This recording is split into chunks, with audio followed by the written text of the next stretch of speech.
اب نام کی باری آتی ہے، اب ان کے نام بھی رکھیں۔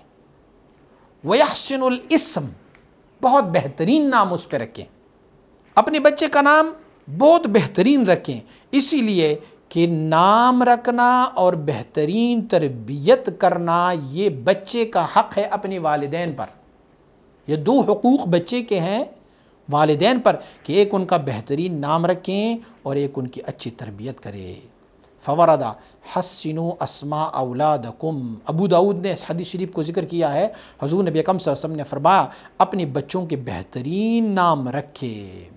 ایک اور بھی حدیث شریف ہے کہ اپنے بچوں کے بہترین نام رکھے، انکم تدعون یوم القیامت باسمائکم و اسماء آبائکم، قیامت والے دن تمہیں تمہارے ناموں سے اور تمہارے والدین کے ناموں سے پکارا جائے گا۔ والد کے نام سے تمہیں اٹھا لیا جائے گا یا والدین کے نام سے تمہیں اٹھا لیا۔ تو اگر نام اچھا ہونا، تمہارے دادا نے تمہارے والد کا نام اچھا رکھا ہوگا تو کتنا اچھا فیل ہوگا کہ قیامت والے دن ایک بہترین نام رکھا جائے۔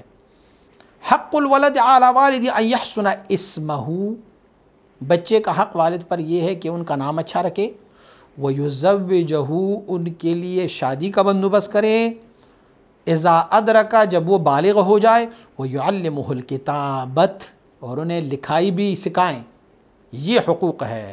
ابو نعیم نے اور دیلمی نے اس روایت کو سیدنا ابو ہریرہ رضی اللہ تعالیٰ عنہ سے روایت فرمائی۔